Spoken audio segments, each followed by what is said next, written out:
A study published in the Journal of Personality and Social Psychology found that motivation often comes after we start taking action rather than before.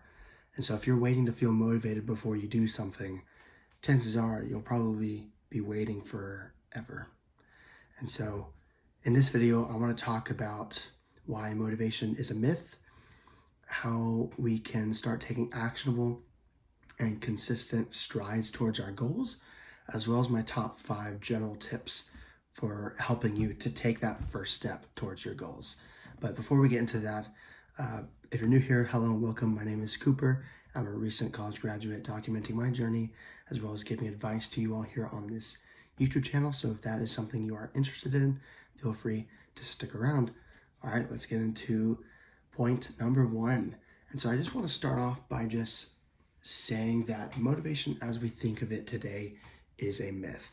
And so what do I mean by that? And I think the best place to start is to kind of break down how we currently view the relationship between action and motivation, right? And I think the commonplace view in today's society is that motivation is the spark and is the driver of action, right? We need to feel motivated in order to take that first step. Oh, I need to feel like the time is right in order to fill in the blank, right? And I'm here to say that I think it's backwards.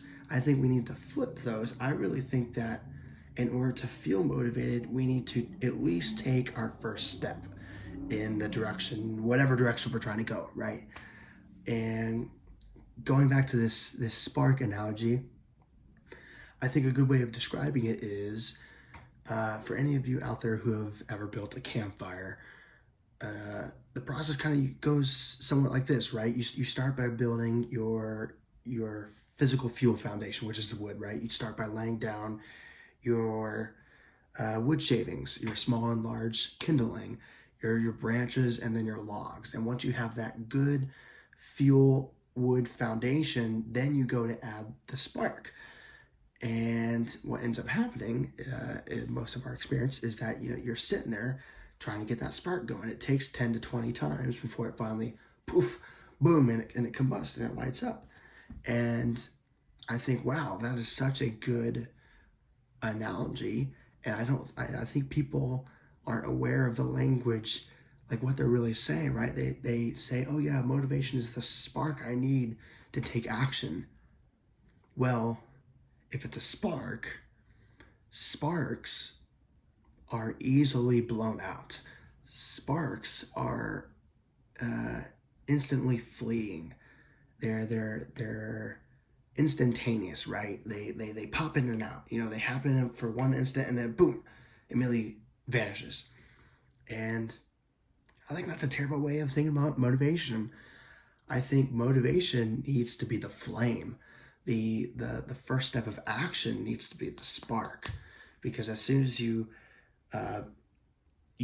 commit to that first step, and once you get the motivation, once the motivation and the feeling and the emotion behind your why you're doing something is the flame, it leads to a whole lot better likelihood that you'll actually achieve whatever it is that you set to go out and achieve, right?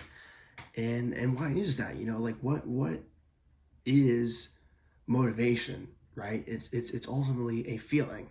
And what is a feeling? A feeling is, I talked about this in one of my last videos about like dopamine. Like feelings are chemical responses in the brain that are biologically designed in order to reinforce a certain action, right? And so when we feel motivated, what our brain is telling us is like, yo, like this is good. We're gonna pump you up, and we're gonna fuel you up, making sure you feel good, and we're reinforcing this action, right? And so, but what's the downside? Like feelings are great short-term fuel, but what are they also? They're also, I would say, fleeting, inconsistent, fragile, right? And so if a feeling, that being motivation, is your spark, why would you make something that is inherently fragile in the placeholder of something that is fragile, right? You put a fragile feeling into a spark, which is fragile, right? And so why not use your feeling as the flame and put the action as the spark? So that's kind of like my first initial thing. And so, okay, now let's break that up, right? Go to the action. How do we take action? Now that we're viewing action as the first step, how do we, set ourselves up for success, and how how do we answer the question of what actually drives action and consistency? And what I would say to that is there's a really good book out there called Atomic Habits by James Clear. And his idea in this book is he talks about the use of systems. And one of my favorite quotes in the book is, quote, "You don't rise to the level of your goals, you fall to the level of your systems." Now, what does he mean by systems? And exploring the idea of systems, what he means is using things like habits, routines, and structures to help keep you consistent even when feelings fade. And so going back to what we were just saying, feelings are something that come in and out of an existence. They're highly inconsistent. And so how do we compensate for that and allow us to keep making progress towards our goal instead of just, we take one step forward and 2 steps back? Well, the way we keep taking our steps forward is by setting up systems that allow us to be consistent by holding ourselves accountable and making it to where when we wake up every day, we know exactly what the plan is. We know exactly what we have to do in order to achieve said goal or outcome, right? And so good examples of these systems, using some personal examples on the financial side, it's things like setting up an automated savings account, things like setting up a direct deposit with your job. On the health side of things, it may be setting up a meal plan, setting up a consistent workout schedule. And then on the more hobby-related side, it's things like this YouTube channel, setting up a consistent weekly video production plan from an idea generation standpoint, thumbnail production standpoint, scripting standpoint, posting and filming standpoint. And so all three of those examples I feel like are very good examples of how I use systems to help make my everyday life more consistent and ensuring that I hold myself accountable so that I'm always taking steps forward towards my goals and never letting how my feelings are each day, which will vary day to day, dictate how far I travel to that goal. And so systems are all about, zooming out here, systems are all about removing the variability of feeling and replacing it with the consistency of structure. And so moving on, what is something, when we talk about systems, right, that's kind of the architecture, right? But that's still not answering the question of how do we, what's something that we can set up that actually, pertains to the action itself. Like how can we motivate ourselves to take the first step in the first place? I can set up all the outside structure. I can say, oh, I want to do this. I want to work out, Monday, Wednesday, Friday, but that doesn't mean anything unless I actually take action.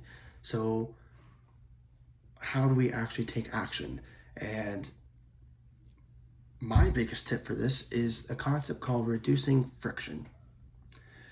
And reducing friction really boils down to the simple concept of understanding how our environment influences our willpower, in that how we design our environment directly correlates to our likelihood of taking action.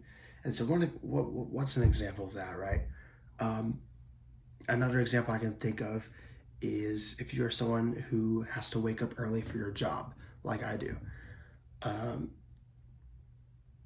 If you have trouble getting out the door that morning, right? You wake up early, you have to do a lot of things, blah, blah, blah, blah, blah, and you find yourself consistently walking out the door late. Well, what's something I could do? Oh, well, the night before I can set up my clothes. And so that, boom, that reduces friction by taking out a step. When I wake up that next morning, I no longer have to take the steps of walk over to my closet, open the door, shuffle through my clothes, decide what I want to wear that day. There's all these steps that I could just take out and reduce my friction by just making a simple change in my behavior and in the structure of my day. And so that's kind of the concept of reducing friction. And so a cool little stat that helps reinforce this idea is there is a study that was done by a guy named BJ Fogg with Tiny Habits Research, and they found that people who made habits easy by reducing friction were 2 to 3 times more likely to stick to those habits. And so that kind of just reinforces the idea of reducing frictions. And so my call to action to you all, my words of encouragement would be find little ways that you can reduce friction in your own environment that'll help you to take that first step. And so kind of moving on to this last little segment of this video, wrapping up here, I want to give quickly my list of my top 5 tips and takeaways from this video that I hope you all might use to help you in taking those first steps. So kind of rattling through them here. Number 1, use something I like to call the 5-minute rule. What's the 5-minute rule? Take whatever it is you want to do. Find something you can work on and just dedicate 5 minutes to it. If it's setting out your clothes, take 5 minutes, set out your clothes for the night before, right? If it's meal prepping, take 5 minutes to plan out what you're gonna eat the next day, blah, blah, blah, blah, blah. You get the idea, right? It's all about setting ourselves up, but taking small little steps that will go a long way. Number 2 is build systems over goals, something we just talked about, right? It's all based around the idea that routines are always greater than resolutions. We can always say, oh, when next week comes, I'll jump on it and I'll do this. When the new year comes, I'll start working out. We always have these resolutions, but those never mean anything unless we take action. But how we take action is by, setting up the structure and making it as easy as possible for us to take that action, right? And so that's where routines are always going to be greater than resolutions. Moving on to number 3 is what we were just saying, design your environment. Make good habits easy and bad habits hard. Number 4, use accountability. Friends, family, calendar, public commitment. What I'm doing on this YouTube channel, I've dedicated, I say it at the end of every video, I have it in my banner. I post Tuesdays and Fridays, 12 p.m. Eastern time. That's a form of public commitment that helps hold me accountable and helps me stay on schedule with my posting. And number 5, last but not least, focus on your progress and not your feelings. Track what you did, but not what you felt, because it's ultimately, being more results driven will help actually procure those feelings of motivation, right? It's not the feelings we're after, it's about the results. And with that, those are my top 5 tips and the everything I have for this video in general. And so hopefully you all found some value from this video. If you did, feel free to stick around on this channel where I post new videos every week on Tuesdays and Fridays at 12 p.m. Eastern time. And with that, I will see you guys on the next one. So hope you guys have a good one. Godspeed.